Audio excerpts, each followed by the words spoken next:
Сәлеметсіздер ме, құрметті әріптестер. Бүгінгі біздің дәрісіміз директордың оқу ісі жөніндегі орынбасарларының біліктілікті арттыру курсының білім берілу бағдарламасы, білім мазмұнын жаңарту жағдайында орта білім беруді ұйымдастырудың педагогикалық менеджментіне арналады. Біздің дәрісіміз психологиялық педагогикалық модульге жатады.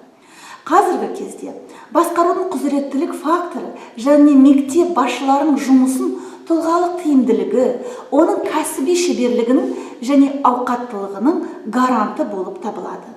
Педагог ұжымның басшысы ретінде кәсіби қалыптасу барысында тұрақты психологиялық мінездемелеріне ие болады. Әрине, ұжым басшысының қалыптасып дамуы, кәсіптік және жеке тұлғалық мүмкіндіктері өзінің ақыл-ой өрісінің дамуымен тығыз байланысты. Оның ішінде құндылықтардың өзгеруі, өзін кәсіптілік шығармашылық жағынан көрсетуі, табысты болуы, қызығушылығының өсуі, өзінің тұлға жағынан дамыта білуі. Әрине, тыңдарман келесі сұрақтар қоюы мүмкін бізге. Тұлғалық өсу қалай өтеді? Сонда не өзгереді? Дәстүрге сай тұлғалық өсуді осы үдерістің барысына және нәтижесіне қарай бөлуге болады. Үдерісіне қарай өз тұлғасының қырлануын, ұғыну, өз әлеуеті мен мүмкіндіктерін түсіну, психологиялық құзыреттілік деңгейін арттыру, ішкі кикілжіңдерді шешу, тұлғаның өзін өзі көкейкесті етуі, өзін өзі тануға қызығушылық және тағы да басқа. Ал нәтижесіне қарай өзін өзі дұрыс қабылдау, қоршаған адамдарды қабылдау және түсіну, қоршаған адамдармен үйлесімді қарым-қатынас құру, көңілді тепе-теңдігі мен үйлесімділігі, өзін өзі іске асырудың жаңа формаларын пайдалану болуы және тағы да басқа. Мектеп басшысының тұлғалық және кәсіптік дамудың үйлесімділігі адамның өзінің өзектілігін іс жүзіне асыруға көмегін тигізеді. Өзінің шамасын анықтауға болысады. Кәсіптік жағынан бір деңгейдің аяқталуы екінші кәсіптік кезеңнің басталуына өз ықпалын тигізеді. Яғни, өздігінен білім алумен шұғылдану. Мысалы, қоғамда білім саласында болып жатқан өзгерістерге ілтипат, пікір білдіруде инновациялық шешім табу, стандарттан тыс жауап таба білу. Өзінің өзектілігін анықтау үшін және өзіне кәсіби жағынан дамимын деген адам келесі сұрақтарға жауап берген үшін: мен кіммін? Мен қайда бет алдым? Және өзімнің ұжымымды қандай жетістіктерге апарғым келеді? Өзім қандай табысқа жеткім келеді? Ол үшін маған не керек? Мен табысты болуыма не әсерін тигізеді? Және де тағы да басқа сұрақтарға жауап беру керек. Менің капитализацияма, яғни табысты қоржыныма не жатады? Яғни менде қазір қандай жетістіктерім бар? Әрине, қандай даму үшін, әрі қарай даму үшін мен не істеуім керек? Ғалымдар өзіндік бостандыққа жетуге арналған 6 қадам деп аталатын әдісін ұсынады.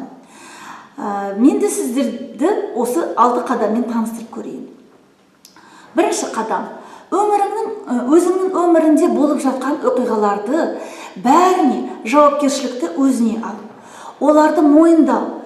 Жетістігің болса, ол сенің жетістігің.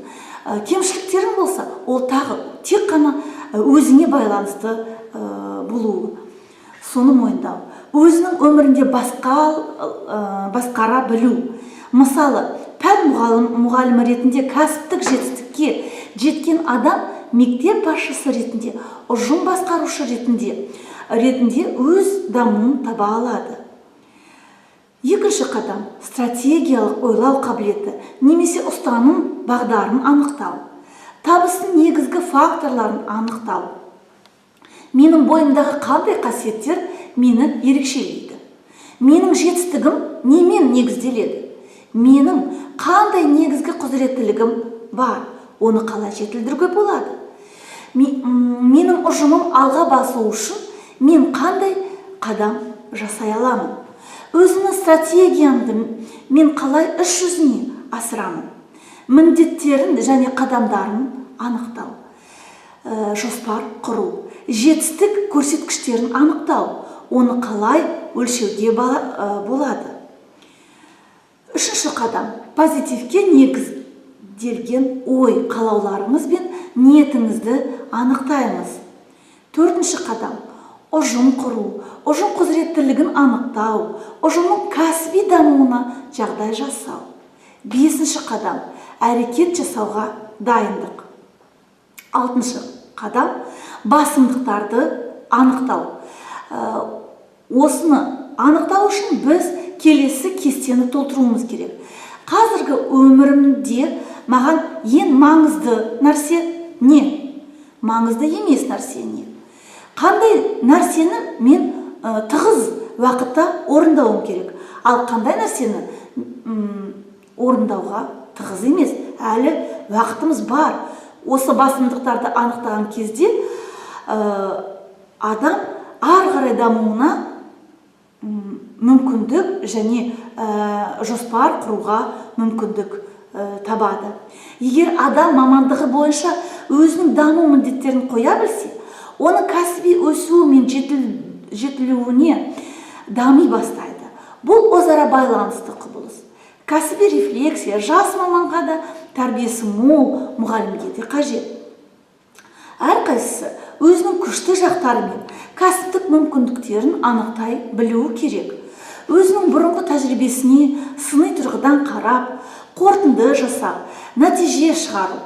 Қоғамның өзгермелі сұранысына сай қандай кәсіби қасиеттердің қажеттілігін ескеріп, өзінің бұрынғы және қазіргі кәсіби тәжірибесін зерттеп, болашақтағы кәсіби жетістігін анықтауға мүлт кетпеуі. Свод келесі сөздердің акронимі: күш, әлсіздік, жағымды, мүмкіндік және қауіп-қатер. Свод анализ күшті мен әлсіз кішкі салаларға жатады, ал қауіп-қатер мен мүмкіндік сыртқы салаға жатады. Күшті және әлсіз жақтарын анықтау үшін келесі алгоритм бойынша жұмысымызды ұйымдастыруға болады. Бірінші, басшының әрекетін бағалау, негізінде шамалар қатарын анықтаймыз. Екінші, анықталған шамалар арқылы басшының күшті және әлсіз жақтарын анықтаймыз. Свод талдауға мектеп педагогикалық ұжымының күшті әлсіз жақтарын матрицаға енгізіп, бұл ақпаратты келесі жылдың жұмысын жоспарлағанда қолдануға болады. Өзінің әрекетін талдауға арналған свод талдау. Міне, алдыңызда тұр, осыны да сіз орындап көріңіз. Күшті жақтары, әлсіз жақтары, мүмкіндіктері және қауіп-қатер. Тұлғалық мінездемесінің кәсіптік әрекетке сәйкестігі жетістікке жетудің шарты деп айтуға келеді. Мектеп басшылары осындай сәйкестік өте маңызды болып есептеледі. Сау саламат болыңыз. Жетістік тілеймін.